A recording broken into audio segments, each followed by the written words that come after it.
My name is Bobby Trundley. I am 22 years old and I race with Team BRIT in McLaren 570S GT4 in British GT. I'm Aaron Morgan. This year I'm going to be racing the Team BRIT McLaren 570S GT4 in the British GT Championship.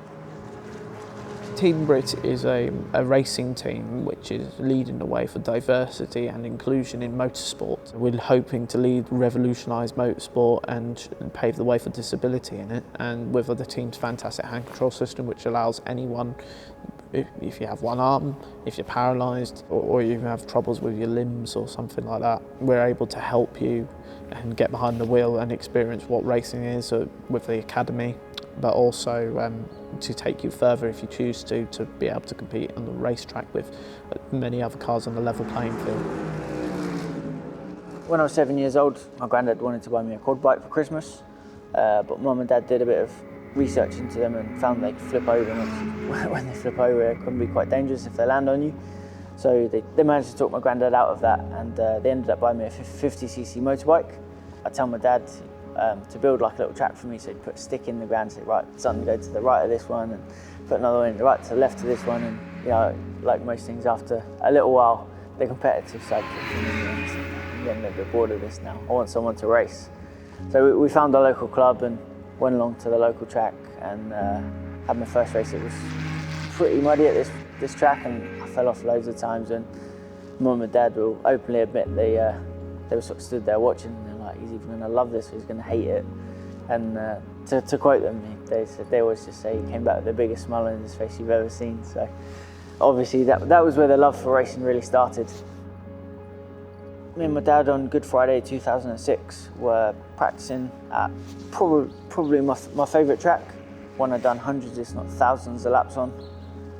But just one day this one jump just caught me out, and obviously had a big crash. I don't remember anything of the crash.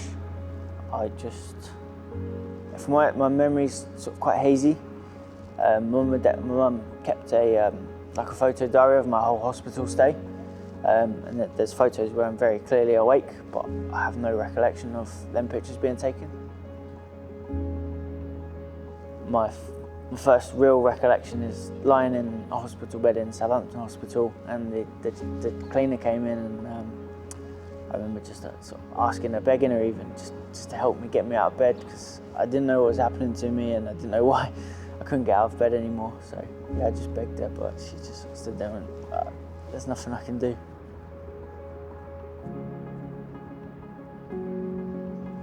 When I was about 8 to 10 years old, it's a rough estimate, I did a go-kart party down at a indoor kart track in Woodley, and I ran out the building crying. Because where I'm autistic, I had a sensory overload, the noise, the smell, the echo.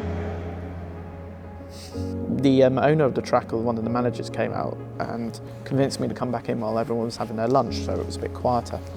So we did that, and he gave me the overalls, put them on, and they gave me the helmet. And once I put the helmet on, it was like I was in my own world.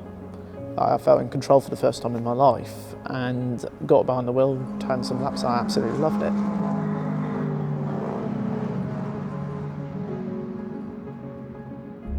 I don't think it really sort of differentiates me, but the journey that I've been on, you know, it definitely has taught me just to never give up, and that's something which I've taken to my racing.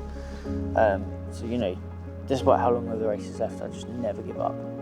As long as you've got that goal in your head, and if you're committed to achieving that goal, nothing's going to stop you getting there.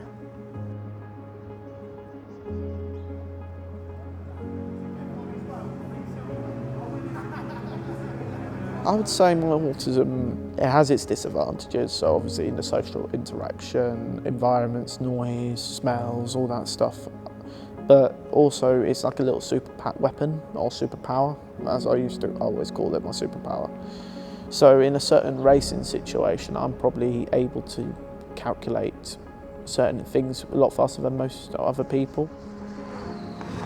The thing I take the most pleasure from when I'm racing is just nailing that perfect lap, because it just means you've put everything, you know, during practice or qualifying, you maybe put some bits of it together, then some bits drop off, but if you can nail that lap that you're really happy with, it just ultimately means you've managed to chain all the pieces together, and it's such an amazing feeling when you cross the line and you've been able to do that.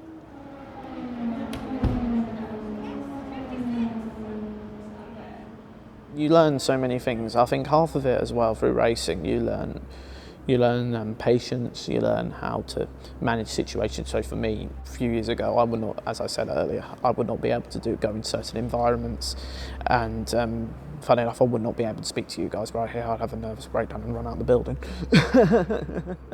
Ask many of the people in the Team BRIT. I used to be shy. I always had to go to a racetrack with my mum and dad. Now I'm able to go to tracks on my own, and my mum's more worried about me than I'm worried about me, so that's a bit of a unique situation. Racing rewards me because obviously despite my visual paralysis, I don't see myself as a disabled person. I'm incredibly headstrong, incredibly open-minded, so the only things that I can't do in my head are walk, run or jump. Having the opportunity to use Team BRIT's world-leading hand control technology to be on the grid and race. We race on a completely level playing field with the able-bodied drivers in the race. As we've shown over the past few years racing in BRIT car, we go out there and we beat the able-bodied drivers in the race. So there is no disability in the car at all. So when I get in the car, obviously my wheelchair then stays behind in the pit lane, and in some ways it kind of feels like I've left my disability behind, because I know I can control the race car as well as the other drivers in the race. So, like I say, I'm just on that completely level playing field, competing with them as an equal. Being behind the wheel of anything, even on the road or being in the run with a race car, when I'm driving, I feel like I'm free. I feel like nothing's there, and I don't have a disability when I'm out on the road or anything. As soon as we get in that race car, if we have paralysed, your limbs that don't work, or you've got a mental disability, as soon as you get in that car, you're treated like everyone else out on track, because everyone has the same goal, and that's what keeps me going. If I'm honest, I've always had the attitude that I'm out here to race for myself, but if I can inspire people along my journey and through the telling of my story, they're like, what? It's just a great privilege to me, and yeah, that does make me feel good. My relationship with Bobby has really grown over the years. We've grown to be great friends, and when we're at races, we're always motivating each other. At the minute, he's currently giving me someone to chase, but he's always very open to show me his data, tell me his breaking points.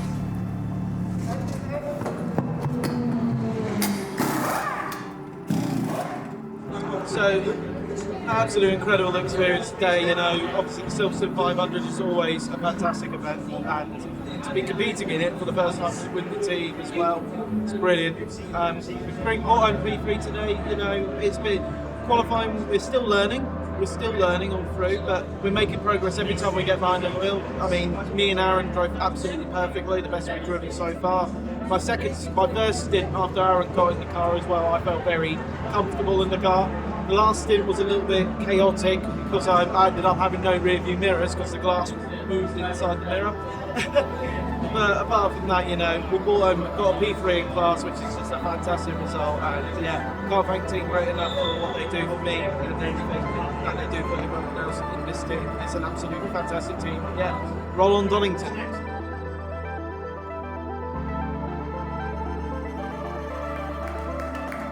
An incredible day. It was a very tough race. It was 3 hours long, but both Bobby and I, all through the weekend, we've been gradually getting faster and faster on the track as the weekend's gone on. So couldn't be happier to come home with a third place finish as well. Incredible effort by all of the crew and all of the team sponsors and all of both my personal sponsors. Just so grateful to them for allowing us to be here on the grid. We're really out there showing that disability isn't an issue in motorsport, and it shouldn't be in the wider world either.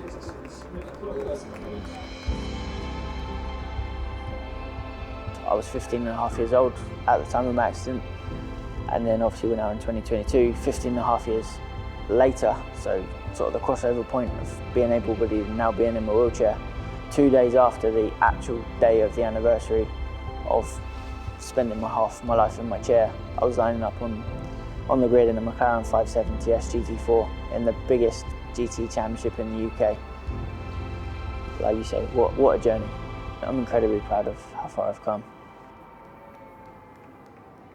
What I want to say is, if you have a talent, big or small, and you love doing what you're doing, strive to be who you are, and it will get you to many great places. And for me, yeah, that's what means a lot.